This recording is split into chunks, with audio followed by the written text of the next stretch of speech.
عمال احك فيك كده بقالي ساعه مش عايزه تنضف. واللي لا قالت لا لازم اشوف وشي في المواعين. طب انا هشوف وش افندي دلوقتي بقى ابن القرف اللي لازق عليها دي هطلعك بيها شد. ده انت عايز ميه نار على كده. ما فيش الا الشقه. اكنس لي الشقه بقى واقعد واكنس وامسح بقى واربي العيال في البيت. دي اخرتها. البحر بيضحك لي وانا نازله ده الايه بعيد. انا نازله اتدلع اغسل حلل. الواحد ده لما ندير تبقى وشها وحش وقلت لك انا عايز اشوف وشي في المرايه. تعال شوفي. لا معجبه بنفسك والنبي شوف وشك في المرايه بس كفايه. ان شاء الله عني كنت غسلت. ده انا زهقت اقوم اغسل الهدوم بقى بالمره في امي. يا مسهل يا رب.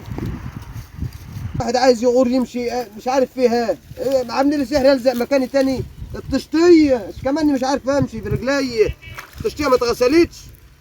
يا مصيبه لو الحاج وهبه جه على غفله وشافني والله العظيم لا يسود مكتوب ويفضحني ويجرسني في البلد. ده راجل عفش عفش يا اخويا. انا شايفك من اول يا اخويا مشيان المواعين على راسك وجاي بقى لحد هنا يا حجاج. انت شفت انت اللي بعدك عندك وعامل لي 7 رجاله وداير في البلد وحلقت لي شنبك بعد ما كنت مربيه وكنت عامل فيها 7 رجال. حلقت انت شفت وتالتك يا اخويا جاي لي في حته مقطوعه وجايب لي شويه المواعين.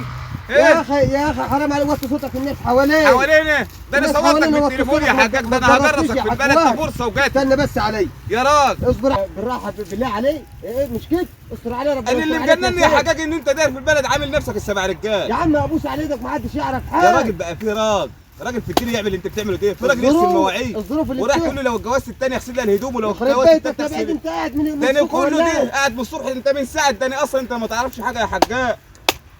يا اخي ابوس على ايدك مش كده عيب. طب مش عيب. الناس رايحه وجايه في الغطانه هيشوفوني. ده انا امال تحت الشجر. احنا متجوزين ليش يا حجاج؟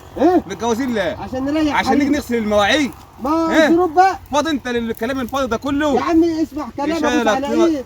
يشالك رهريت رهريت. يخرب بيتك. انا كان اجبني هنا كنت رحت في مكان تاني. اجري يا اخويا كنيسه البيت اجري. معلش حقك عليا. طب بص انا هقول لك على حاجه بس اوعى تقول لحد.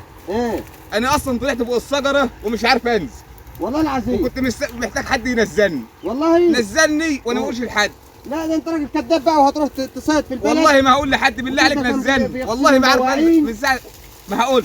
ما هقول. هو هيغسل الهدوم وهيكنس الشقه. ما هقول. جرسني يا عم. والله ما هجرس بس نزلني بالله عليك. لا انا همشي يعني وبيقولوا في دي بسعران هنا. حياة النبي لا تنزلني. دي بسعران. ابوس على هتقول لحد؟ لا قول والله ما هقول لحد. والله ما هقول لحد. طب انا هنزل. طب قول والله ما هقول لحد. ورحم سيدي مرزوق ما هقول لحد. عايزك تقول وحياة سيدي مش عارف. وانت عندك حد اسمه مرزوق؟ والسيد البدوي نزلني.